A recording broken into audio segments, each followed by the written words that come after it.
నమస్తే అండి. మన journey with Sai all tips ఛానల్కి స్వాగతం సుస్వాగతం. రోజు కూడా అండి మన ఛానల్లో మన వారాహ్యమ్మవారి గురించి తెలుసుకుంటూ ఉన్నాము. ఎన్నో పూజలు పరిహారాలు చేస్తూ ఉన్నాము. అలాగే ఈరోజు చూడబోయే వీడియో ఏంటి అని అంటే అండి, ఇప్పుడు మనకి ధనుర్మాసం అనేది మొదలైందండి. అంటే పండగ నెల అనేది పట్టిందనమాట. ఈ పండగ నెలలో నిజంగా అండి చాలామంది బ్రహ్మ ముహూర్తంలో లేచి పూజలు పరిహారాలు చేసేవాళ్ళు ఎంతోమంది ఉన్నారు. అలాంటి బ్రహ్మ ముహూర్త సమయం అనేది చాలా గొప్పదండి. మామూలుగానే బ్రహ్మ ముహూర్తంలో రోజు కూడా బ్రహ్మ ముహూర్తంలో లేచి మనం దీపారాధన చేసుకోవాలని మన పెద్దవాళ్ళు తెలియజేస్తూ ఉన్నారు. అలాగే బ్రహ్మ ముహూర్తం అనేది ఇప్పుడు మనకి ఈ ధనుర్మాసంలో అండి చాలా అంటే చాలా విశేషం అండి. ఎందువల్ల అనంటే ఈ ధనుర్మాసంలో నిజంగా దేవతలందరూ కూడా చాలా పెద్ద పెద్ద పూజలు చేస్తూ ఉంటారు మనందరి కోసం, మన కష్టాలు తీరాలి అని చెప్పి. అటువంటి సమయంలో కూడా మనం కూడా లేచి ఒక చిన్న దీపారాధన కనుక చేస్తే చాలా మంచిది అని చెప్పి తెలియజేస్తున్నారు. అలాంటి సమయంలో అక్క మాకు దీపారాధన చేయలేకపోతున్నాము, ఈ చలిగా ఉంది బాగా ఈ ధనుర్మాసంలో, అలాంటప్పుడు ఏం చేయాలి, ఆ ధనుర్మాసం టైం అనేది అంటే ఆ బ్రహ్మ ముహూర్తం టైం అనేది కనుక తప్పిపోతే ఇంకా ఎలాంటి సమయాల్లో చేసుకుంటే మంచిది అని ఎదురు చూసే వాళ్ళందరికీ కూడా అండి ఈ వీడియో చాలా బాగా ఉపయోగపడుతుంది. వీడియోని పూర్తిగా చూడండి ఫ్రెండ్స్. ఇంకా వీడియోలోకి వెళ్ళడానికి ముందుగా మన ఛానల్ ఎవరైతే కనుక కొత్తగా చూస్తున్నారో వాళ్ళు ప్లీజ్ సబ్స్క్రైబ్ చేసుకోండి ఫ్రెండ్స్. మీకు వీడియో నచ్చితే కనుక ఒక చిన్న లైక్ చేసి మీ ఫ్రెండ్స్ అందరికీ కూడా షేర్ చేయండి. మనకి తెలిసిన గురువు గారు ఒక ఆయన ఉన్నారండి. ఈ గురువు గారికి జ్యోతిష్య శాస్త్రంలో ఎన్నో సంవత్సరాల అనుభవం అనేది ఉంది. ఈయన ఏదైనా ఒక సమస్య మీద పూజ చేస్తే కనుక ఆ సమస్య నుంచి బయటపడని వాళ్ళు ఉండరండి. అందువల్ల మీరు ఏదైనా ఒక సమస్యతో బాధపడుతూ ఉంటే ఈ గురువు గారికి ఒక్కసారి కాల్ చేయండి. మీ సమస్య ఎటువంటిదైనా సరే స్వామివారు చేసే పూజ ద్వారా ఆ పరిష్కారం కొద్ది రోజుల్లోనే కనిపిస్తుంది. ఈ గురువు గారి పేరు సుబ్రహ్మణ్యరాజు గారండి. ఆయన కాంటాక్ట్ నెంబరు 9347293375. మీరు ఒక్కసారి ఆయనకి కాల్ చేయండి. ఇంకా వీడియోలోకి వెళ్దామండి. ఈ పండుగ నెల పట్టింది అని అంటే కనుక అండి నిజంగా లేడీస్ అందరికీ కూడా చాలా పెద్ద పండగ అండి. ఎందువల్ల అంటే పొద్దున్నే ఉదయాన్నే లేచి చక్కగా రంగురంగుల ముగ్గులతో అలంకరిస్తూ ఉంటారు.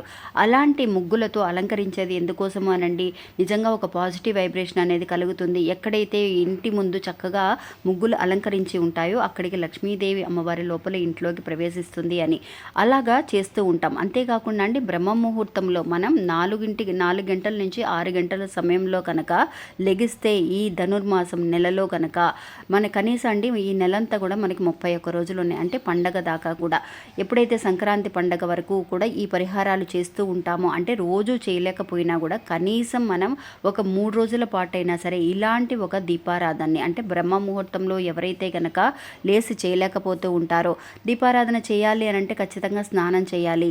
అక్క మా ఇంట్లో వాళ్ళందరూ కూడా నిద్రపోతూ ఉంటారు అక్క, నేను మట్టుకే లేచి చేయాలి అని అంటే అందరూ హాల్లో పడుకొని ఉంటారు, మాకు ఒకే గది ఉంది, మేము అక్కడ దీపారాధన చేయలేకపోతున్నాము, ఇంకా మంత్రాలు అనుకోవాలి పరిహారాలు చేయాలి అని అన్నా కూడా స్నానాలు చేయడానికి చాలా చలిగా ఉంటుంది, అందువల్ల మేము వేరే టైమింగ్స్ అనేది అంటే ఎలాంటి సమయంలో ఇంకా దీపారాధన చేస్తే మంచిది అని చెప్పి కూడా చాలామంది అడుగుతూ ఉన్నారండి. అంటే చాలా వయసైన వాళ్ళు ఉంటారు ఇంట్లో, మా అత్తగారు వాళ్ళు కానీ అమ్మ వాళ్ళు కానీ, అలాంటి వాళ్ళందరూ కూడా తెల్లవారుజామున లెగడం అనేది చాలా కష్టం ఈ చలిలో. అందువల్ల అలాంటి వాళ్ళందరూ కూడా అండి ఇంట్లో పెద్దవాళ్ళు కానీ ఎవరైనా సరే ఇంట్లో ఒక్కళ్ళు ఉన్నా కూడా మీకు బ్రహ్మముహూర్తం సమయంలో కనుక దీపారాధన చేయలేకపోతే నిజంగా అండి ఈ బ్రహ్మముహూర్తంలో దీపారాధన చేస్తే నిజంగా కోటి జన్మల పుణ్యం అనేది దక్కుతుందండి. అలాంటి పుణ్యం అనేది ఇప్పుడు నేను చెప్పబోయే ఈ సమయంలో వెలిగించినా కూడా అదే ఫలితం అనేది దక్కుతుంది. ఇంకా ఆ సమయం అని ఏంటి అని అంటే మీ అందరికీ తెలుసు, ఇంతకుముందు వీడియోలో కూడా నేను తెలియజేశాను, అభిజిత్ ముహూర్తం అండి. నిజంగా అభిజిత్ నక్షత్రం అనేది చాలా గొప్ప నక్షత్రం అండి. మనకి 27 నక్షత్రాలతో పాటు అతి శక్తివంతమైన ఇంకొక నక్షత్రం కూడా ఉందండి. అది ఏంటి అని అంటే అభిజిత్ నక్షత్రం. అందువల్ల అటువంటి అభిజిత్ ముహూర్తం అనేది మనకి రోజు కూడా అండి ఈ సమయంలో ఇప్పుడు నేను చెప్పబోయే సమయంలో వస్తుందన్నమాట. అరగంట సేపు ఉంటుంది. అది ఎప్పుడు అనంటే ఉదయాన్నే 11:45 నుంచి 12:15 వరకు, అంటే అరగంట సేపు 11:45 నుంచి 12:15 వరకు కూడా ఈ అభిజిత్ ముహూర్తం అనేది ఉంటుందండి. ఎవరైతే కనుక బ్రహ్మముహూర్తంలో లేచి దీపారాధన చేయలేకపోతున్నామని అనుకున్న వాళ్ళు ఈ సమయంలో మీ ఇంట్లో దీపారాధన ఒక్క దీపాన్ని అంటే ప్రమిదతో దీపాన్ని వెలిగించుకోండి ఫ్రెండ్స్. నిజంగా వారాహి అమ్మవారిని తలుచుకొని అయినా సరే మీరు ఇలా చేయొచ్చు. చాలామంది అమ్మవారికి వారాహి అమ్మవారిని తలుచుకొని ఎప్పుడు రాత్రిపూట చేస్తే మంచిది అని మన వీడియోస్లో తెలియజేస్తూ ఉన్నాం. అలాంటిది అక్క నేను ఆఫీస్ నుంచి వచ్చేసరికి టైర్డ్ అయిపోతున్నాను, ఆ టైంలో చేయలేకపోతున్నాను అని అనుకున్న వాళ్ళు నిజంగా మీ ఇంట్లో మీ అమ్మగారు కానీ మీ అత్తగారు కానీ ఎవరైనా సరే ఉన్నా కూడా ఇప్పుడు నేను చెప్పబోయే ఈ అభిజిత్ ముహూర్త టైంలో, అది కూడా ఈ ధనుర్మాసం నెలలో కనుక ఈ టైంలో దీపారాధన చేస్తే అండి నిజంగా అద్భుతాలు జరుగుతాయండి. మనందరికీ మనం ఊరికే చెప్పట్లేదండి, మన పెద్దవాళ్ళందరూ కూడా పురాణాల్లో ఊరికే రాయలేదు. నిజంగా దేవతలందరూ కూడా ఒకటిగా ఒకే ప్రదేశంలో కూర్చొని పూజలు, పెద్ద పెద్ద యాగాలు చేయటం ఇలా చేస్తూ ఉన్నప్పుడు మనం కూడా దానికి తగినట్టుగా కనుక లేసి చేస్తే మంచి రిజల్ట్ అండి, చాలా పెద్ద రిజల్ట్ అనేది కనిపిస్తుంది.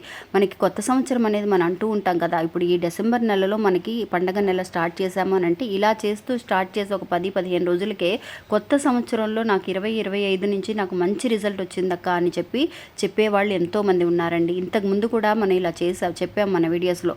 అలా చేసి అక్క నాకు ఈ ఇయర్ అంతా కూడా చాలా బాగుంది అని. అందువల్ల మనం చేసే చిన్న చిన్న విషయాలు కూడా చాలా బాగా పనికొస్తాయండి. అందువల్ల ఈ అభిజిత్ ముహూర్త సమయంలో వెలిగించుకోండి. అభిజిత్ ముహూర్త సమయం అనేది నిజంగా సోమవారం వెలిగిస్తే ఒక ఫలితం, మంగళవారం వెలిగిస్తే ఒక ఫలితం అని కూడా ఉందండి. దాని గురించి కూడా నేను ఇంకొక వీడియో చేస్తాను మీకు క్లియర్గా.